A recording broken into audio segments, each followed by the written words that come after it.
ቡና በዓለም አቀፍ ደረጃ 2 ቢሊዮን ስኒ በቀን ውስጥ የሚጠጣ ተወዳጅነት ያለው መጠጥ ነው። ለእኛ ለኢትዮጵያውያን ከመጠጥ ባለፈ በፍቅር የሚወደድ ተሰባስቦ የሚጠጣ ቤተሰባዊ ስሜት የሚሰጥ የማህበራዊ ህይወትና የገቢ ምንጭ ነው። ዶክተር ሃና በየነ እባላለሁ። ይህንን ለምትመለከቱት የጤና መንገድና ህክምና ወይም ዌይ ኦፍ ሄልዝ ኤንድ ትሪትመንት ይባላል።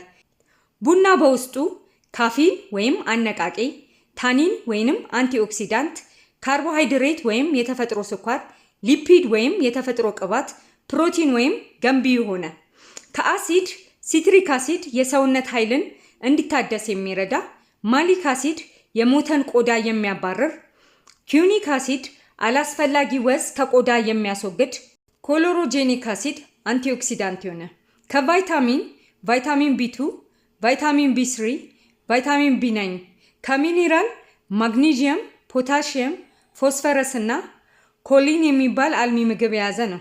ቡና አብዛኞቻችን እንደምናውቀው በመጀመሪያ ደረጃ ለመርሳት ችግር ወይንም ዲሜንሻን ይቀንሳል። ቡና ከፍተኛ ካፊን ስለሚይዝ አእምሮን የሚያነቃ ስለሆነ የማስታወስ ችሎታን ይጨምራል። በቀን 1 ስኒ ቡና አዘውትሮ የሚጠጣ እድሜው እየጨመረ ሲመጣ የመርሳት ችግርን ወይም ለአልዛይመር የመጠቃት እድሉ ይቀንሳል። በሁለተኛ ደረጃ ታይፕ 2 የተባለው የስኳር በሽታን ይቀንሳል። በቡና ውስጥ ያለ ካፊን ኢንሱሊን በደም ውስጥ እንዲጨምር በማድረግ በደም ውስጥ የሚገኘውን የግሉኮስ መጠን በመቀነስ የስኳር በሽታን ይቀንሳል። ሶስተኛ ለአእምሮ ጤንነት። አእምሮ ውስጥ ሪሰፕተር የሚባል ለአዲኖሲን ኬሚካል መልስ እንዳይሰጥ በቡና ውስጥ የሚገኝ ካፊን መንገዱን ስለሚዘጋ ድብርትና ድካምን እንዳይኖር በማድረግ አእምሮን ጤናማ ያደርገዋል። አራተኛ ውፍረትን ይቀንሳል። ቡና በመጠጣት ውስጥ ኮሎሮጄኒክ አሲድ እና ሊፔዝ ኢንዛይም እንዲለቀቅ በማድረግ በሰውነት ውስጥ የተጠራቀመውን ስብ በማቃጠል ውፍረትን ይቀንሳል። በአምስተኛ ደረጃ የልብ ህመምን ይቀንሳል። ይህም በሰውነት ውስጥ ያለ የኮሌስትሮል መጠን በመቀነስ ነው። አሁን ደግሞ ተሰምተው ወደማይታወቁት 6ቱ የቡና ጥቅሞች እንግባ። በመጀመሪያ ደረጃ ፓርኪንሰንስ የሚባለውን በሽታ ይቀንሳል። ፓርኪንሰንስ የሚባለው የነርቭ ስርዓት ህመም በዶፓሚን በሚባለው የሰውነት እንቅስቃሴ በሚቆጣጠረው ኬሚካል ምክንያት የሚመጣ በሽታ ነው። ምልክቱ የእጅ፣ የእግር፣ የአንገት መንቀጥቀጥ፣ ሰውነት ቀልጠፍ ብሎ አለመንቀሳቀስ፣ እስርስር የማለት ባህሪ መኖርና ባላንስ አለመጠበቅ ነው።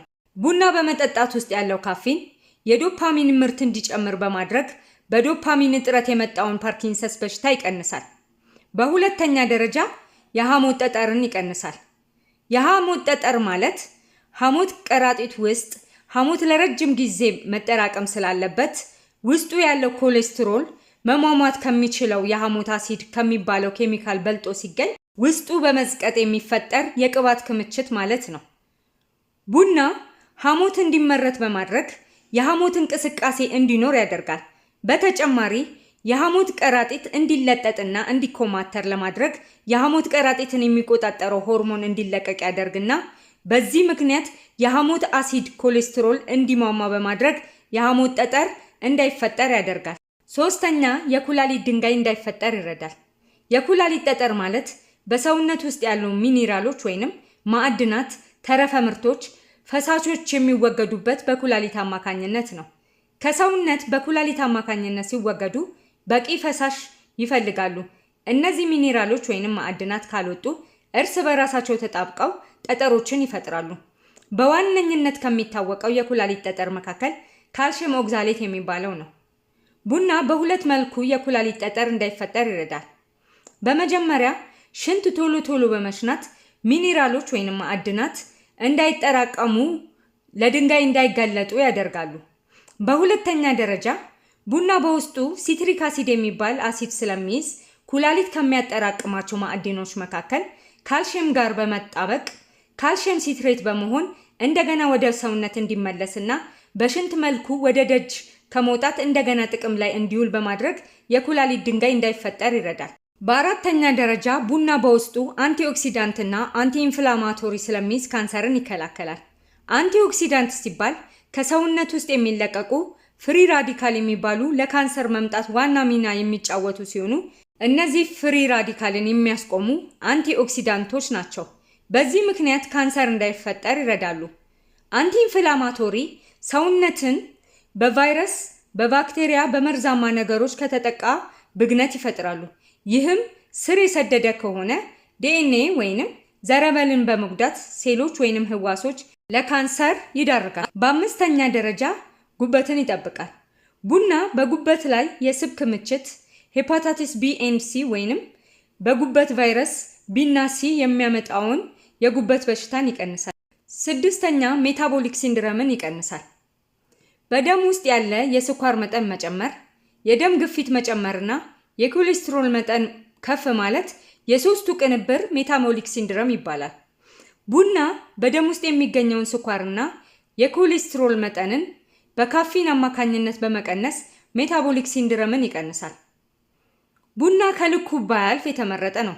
አንድ ሰው በቀን 1 ወይንም 2 ስኒ ቡና ቢጠጣ በጥናት ከጉዳቱ ጥቅሙ እንደሚበልጥ ያረጋግጣል። ከልኩ ሲያልፍ ግን ጉዳቱ ሊያመዝን ይችላል። ከጉዳቱ መካከል ቡና ወደ ሱስ ከተቀየረ በማይገኝበት ወቅት የስሜት መረበሽና መጨነቅ፣ ይህም እያደገ ሲሄድ በቡና ላይ ጥገኛ መሆን ያደርጋል። በሁለተኛ ደረጃ የእንቅልፍ መዛባት ያመጣል። ሌላው በውስጡ ያለውን ካፊን በአንጀት ውስጥ አሲድ እንዲፈጠር ስለሚያደርግ አብዝቶ መጠጣት ለጨጓራ በሽታ ያጋልጣል። ሌላ ደግሞ የልብ ምትና የደም ግፊትን ይጨምራል። እንግዲህ ለዛሬ ይዤላችሁ የቀረብኩት ይህንን ይመስል ነበር። አስተማሪ ይሆናል ብዬ አስባለሁ። ሐሳብ፣ ጥያቄ፣ አስተያየት ካላችሁ ሐሳብ መስጫ ሳጥን ወይም ቴሌግራም ላይ አስቀምጡልኝ። ላይክ፣ ሼር፣ ሰብስክራይብ ማድረግ እንዳትረሱ። አመሰግናለሁ።